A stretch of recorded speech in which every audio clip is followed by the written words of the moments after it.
हर हर महादेव। राम राम सभी को। आप सब पर भगवान शिव की अपार करुणा और दया बरसती रहे। प्यारे भक्तजनों, जैसा कि आप सभी को पता है कि इस चैनल पर आप भक्तमाल के चरित्रों का श्रवण करते हैं और भक्तमाल में जो 12 प्रधान भक्त बताए गए हैं उनके चरित्रों का आप श्रवण कर रहे हैं। इसी श्रृंखला में आज आप मेरे इष्ट देव, मेरे सर्वस्व, मेरे गुरुदेव, मेरे पिता देव, देवों के देव महादेव भगवान शंकर के चरित्र का श्रवण करेंगे। 12 परम भागवतों में भगवान शिव जी का प्रमुख स्थान है। भगवान के स्वभाव, प्रभाव, गुण, शील, महात्म्य आदि के जानने वालों में भी भगवान शिव अग्रगण्य हैं। भगवान के नाम के प्रभाव को जैसा श्री शिव जी जानते हैं वैसा कोई जानने वाला नहीं है। भगवान नीलकंठ श्री शिव जी का हलाहल पान इस बात का साक्षी है।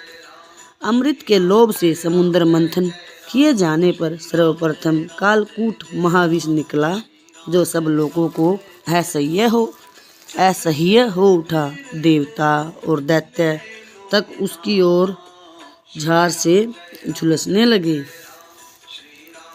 तब भगवान का संकेत पाकर सब के सब मृत्युंजय भगवान श्री शिव जी की शरण में गए और जाकर उन्होंने उनकी स्तुति की।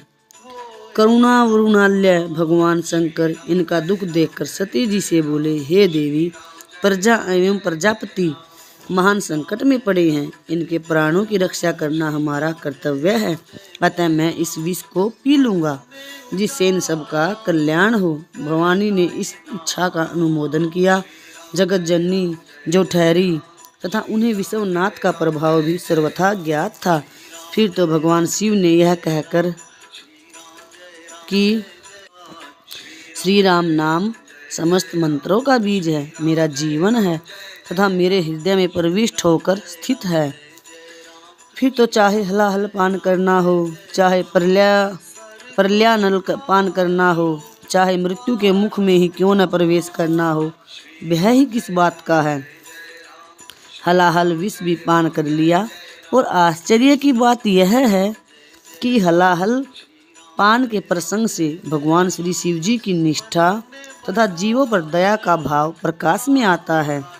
श्री तुलसीदास जी कहते हैं कि श्री शिव जी स्वयं निरंतर राम नाम जपते रहते हैं तथा अपनी अत्यंत प्रिय काशीपुरी में मरने वाले प्रत्येक प्राणी को मृत्यु क्षण में श्री राम नाम का उपदेश देकर उसे मुक्त कर दिया करते हैं। अर्थात मैं आपके नाम के गुणों से कृतार्थ होकर काशी में भवानी सहित निवास करता हूँ और मरणासन प्राणियों की मुक्ति के लिए उनके कान में आपका मंत्र राम नाम का उपदेश करता हूँ। श्री राम जी के साथ श्री शिव जी का संबंध त्रिविध है, यथा सेवक स्वामी सखा पी के, अर्थात भगवान श्री शिव जी श्री सीतापति श्री रामचंद्र जी के सेवक भी हैं, सखा भी हैं और स्वामी भी हैं। इस भाव का प्रकाश उस समय होता है जब श्री रामचंद्र जी ने सेतु बंधन के समय शिवलिंग की स्थापना की और उनका नाम रामेश्वरम रखा। नामकरण होने के पश्चात परस्पर रामेश्वर शब्द के अर्थ पर विचार होने लगा। सर्वप्रथम श्री राम जी ने इसमें तत्पुरुष समास बताते हुए अर्थ किया, रामस्य ईश्वर, राम के ईश्वर। इस पर श्री शिव जी बोले, भगवान यहाँ बहुव्रीहि समास है, अर्थात इसका अर्थ है राम है ईश्वरो यस्यास्यौ रामेश्वर है, राम ही ईश्वर है जिनके वह रामेश्वर हैं। इस भांति है। ब्रह्मा आदि देवता हाथ जोड़कर बोले कि महाराज, इसमें कर्मधारय समास है, अर्थात जो राम वही ईश्वर, ऐसा अर्थ है। इस आख्यान से तीनों भाव स्पष्ट हैं। रामेश्वर शब्द में बहुव्रीहि समास से शिव जी का सेवक भाव, तत्पुरुष से स्वामी भाव तथा कर्मधारय से सख्य भाव पाया जाता है। ऐसे अद्भुत भक्त हैं श्री शिव जी।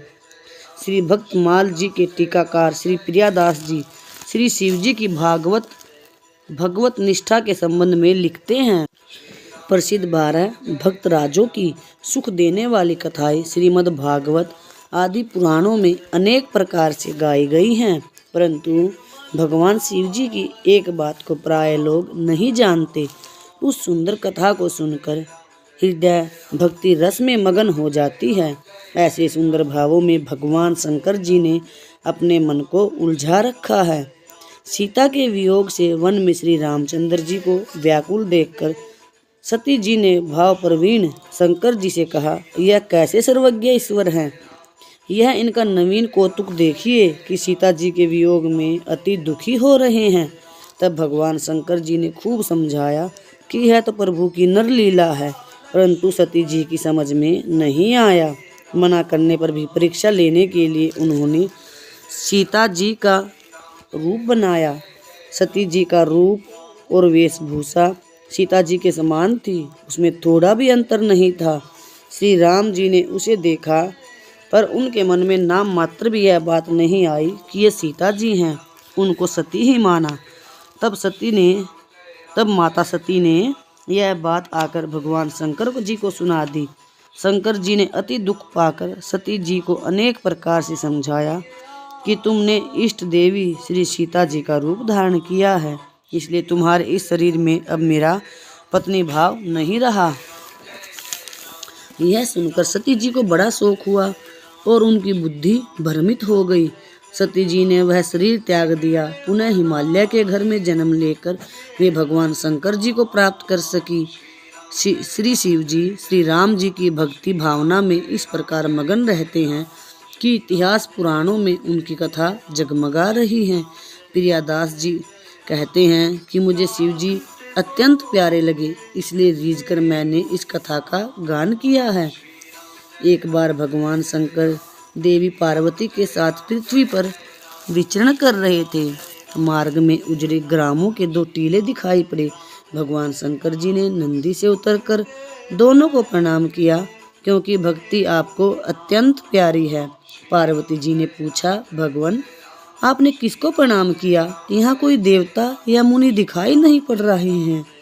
तब भगवान शिव जी ने उत्तर दिया कि पहले टीले पर 10,000 वर्ष पूर्व एक प्रेमी भक्त निवास करते थे, और यह जो दूसरा टीला है, इस पर 10,000 वर्ष बाद एक भक्त निवास करेंगे।